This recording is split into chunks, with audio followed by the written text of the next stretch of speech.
Hello मेरे champions. तो आज हम लोग सॉल्व करते हैं एक्सरसाइज 5.2 का क्वेश्चन नंबर 3। तो देखो क्वेश्चन क्या बोल रहा है, in the following APs find the missing terms in the boxes. तो ये बॉक्सेस को हम लोग को फिल करना है, ठीक है। 5 क्वेश्चन है तो स्टार्ट करते हैं फटाफट। देखो फर्स्ट क्या बोल रहा है, एपी। देखो एपी मेरी कुछ ऐसी है, 2 है, फिर एक टर्म मिसिंग है, ठीक है, और उसके बाद 26 है, ठीक है। तो फर्स्ट टर्म को तो हम लोग ए बोलते हैं, तो ए की वैल्यू क्या है 2। उसके बाद ये वाली टर्म को आप क्या बोलते हो, A3, right. Third term A3 का फॉर्मूला कैसे लिखते हैं हम लोग, A+n-1 मतलब A+2D। इसकी वैल्यू क्या दी है 26। ए की वैल्यू पहले से पता है, वैल्यू सब्सटीट्यूट करनी है बस, और कुछ नहीं करना। ओके तो 2D इज इक्वल्स टू क्या आएगा, 26 - 2, D is equals to 24/2। D की वैल्यू आ गई 12। ओके डी की वैल्यू जैसे ही पता चल जाए, अब A2 फाइंड कर सकते हो क्योंकि A2 is the missing term, है ना।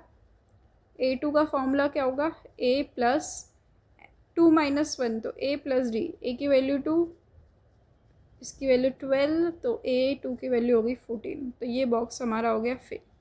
चलो नेक्स्ट पे जाते हैं। तो देखो ए अभी नहीं पता, जो पता है वो वाला चीज़ देख लेते हैं। यहाँ पे A2 है हमारे पास और A4 है हमारे पास। बस A2 के लिए आप कैसे फॉर्मूला अप्लाई करोगे, A+n-1, तो A+D की वैल्यू है मेरे पास 13। और A4 के लिए आप कैसे फॉर्मूला अप्लाई करोगे, A+3D, तो इसकी वैल्यू आ गई 3। Okay now change the sign, so minus minus cancel, over here you will get -2D, ठीक है। यहाँ पे क्या मिल जाएगा 10, तो D की वैल्यू क्या हो गई आपके पास 10/2, वो भी माइनस का, तो दैट इज़ -5। बस एक स्टेप हो गया, डी की वैल्यू पता चल गई -5। बस अब बाकी सारी वैल्यूज आपको पता चल जाएगी। देखो A2 में A+D इज इक्वल्स टू क्या था 13, और डी की वैल्यू है मेरे पास -5, ठीक है। तो A इज इक्वल्स टू क्या हो जाएगा 13 + 5, तो क्या आ जाएगा 18। तो first term is our 18, second term is 13, third term हमको फाइंड करनी है। A3 का क्या फॉर्मूला है, A+2D, ठीक है। जैसे जैसे आप लिखोगे आपको सारी वैल्यूज़ याद होती जाएगी। 5 2 ज़ा 10, तो ये आ गया 8, तो ये टर्म भी मुझे पता चल गई 8, ठीक है। तो ये बॉक्स भी मेरे फिल हो गए। मेरे पास AP है 5, ठीक है। तो 5 क्या हो गया मेरा फर्स्ट टर्म। ओके और क्या गिवन है मुझे, A4 गिवन है। A4 का फॉर्मूला क्या होगा, A+n-1, तो 4 - 1 मीन्स 3D, और उसकी वैल्यू दी है 9 1/2। देखो ये मिक्स फ्रैक्शन में, मिक्स फ्रैक्शन को इजी वे में कैसे लिखोगे आप, 9 का मल्टीप्लिकेशन 2 से, 9 2 ज़ा 18, 18 + 1 19, तो 19/2, ठीक है। ये मिक्स फ्रैक्शन का फॉर्मूला है, 9 × 2 + 1/2। Got it. चलो ए की वैल्यू अब इसमें हम लोग सब्सटीट्यूट करते हैं। ए की वैल्यू क्या है 5, 5 + 3D is equals to 19/2। Easy way में अब इसको सॉल्व कर लेते हैं, 19/2 - 5। यहाँ पे एलसीएम ले लो, एलसीएम में क्या आएगा 19 - 10, तो 9/2 is equals to 3D।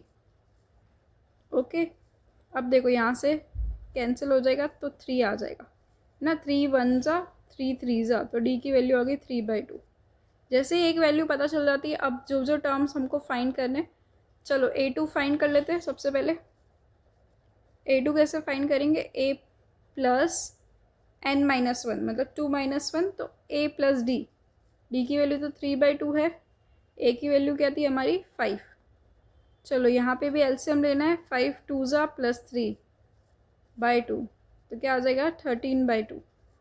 Okay उसके बाद A3 की वैल्यू फाइंड करनी है, तो A+2 × D, ठीक है। n-1 डायरेक्ट हमको करते जाना है, और यहाँ पे क्या आ जाएगा 3/2 × 2, तो ये आ जाएगा 5 + 3, तो 8 आ गया ये आंसर, ठीक है। तो एक आया मेरा 13/2, ठीक है, और एक नेक्स्ट क्या आया मेरा 8, और अगर आप चाहो तो 13/2 को मिक्स फ्रैक्शन में कैसे लिखोगे? कुछ नहीं करें, यहाँ पे एक काम करते हैं, हम 6 कर लेते हो, 6 + 2, तो ये आ गया आंसर। तो फर्स्ट मेरे को दे दिए first term is equals to minus A is equals to -4, और क्या दिए A2 A3 A4 A5 A6। तो A6 वाली टर्म मुझे दिए 6। A6 को क्या लिखोगे? A + 5D। ए की वैल्यू क्या है? -4, -4 + 5D इज इक्वल्स टू 6। ये इस तरफ आएगा तो 6 + 4, तो ये आ गया 5D। तो 10/5 इज इक्वल्स टू D। तो D इज इक्वल्स टू आ गया 2। बस अब D की वैल्यू पता चल गई, बाकी सारी वैल्यूज़ आप आराम से निकालो। A2 क्या होगा मेरा? A + D। A है -4, D है +2, तो ये आ गया मेरा -2। देखो AP है वो -2 से क्या हो रही है? कम होती जा रही है। तो A3 क्या आएगा? A + D, A + 2D। ठीक है, तो -4 + 4, तो 0 आ गया। ये 2 आ जाएगा, ये 4 आ जाएगा। A2 गिवन है, A2 क्या है हमारे पास? 38। ओके, और क्या गिवन है मेरे पास? A6 गिवन है। A6 क्या है? -22। देखो इसको मैं क्या लिख सकती हूँ? A + D। इसको क्या लिखोगे आप? A + 5D। जो टर्म गिवन है उस अकॉर्डिंग उसकी इक्वेशन बना लो। अब साइन चेंज हो जाएगी। देखो A और ये तो कैंसिल हो गया, यहाँ पे क्या आ गया? -4D। यहाँ से क्या आएगा? दोनों को ऐड कर दो तो 60 हो जाएगा। ठीक है, इज इक्वल्स टू D की वैल्यू क्या आ जाएगी आपके पास? -15। ठीक है, एक बार 2 से कट करो तो यहाँ पे 30, फिर 2 से वापस कट करो तो 15, तो D की वैल्यू आ गई मेरे पास -15। ओके, तो अब देखो जैसे ही D की वैल्यू पता चल गई, अब मैं क्या करूँगी? फर्स्ट इक्वेशन में उसको, है ना, ये जो फर्स्ट इक्वेशन है इसको मैं इसमें डाल देती हूँ D की वैल्यू को। तो क्या हो जाएगा? 38 + 15। ठीक है, 10 ऐड करते तो 48 हो जाता। 48 + 5 तो 53। तो हमारा फर्स्ट टर्म क्या है? 53 है। बस अब नेक्स्ट आप क्या करते जाओगे? A + 3D। अगर आपको सेकेंड थर्ड टर्म निकालें तो क्या करोगे? A + 2D। A की वैल्यू क्या है? 53, 2 टाइम्स ऑफ -15, तो 53 माइनस क्या करना है? 30, तो 3 एज इट इज़, और यहाँ पे 23। तो ये वाली टर्म क्या आ गई मेरी? 23। अब देखो 15 कम होता जा रहा है AP में। ठीक है, तो 23 - 15 भी कर दोगे तो आपको आपकी अगली टर्म मिल जाएगी। ओके, तो क्या मिल जाएगी मुझे? 15 तो चले गए, तो क्या बच गए? 8। 8 + 15 है ना, तो ये आ गई मेरी 8।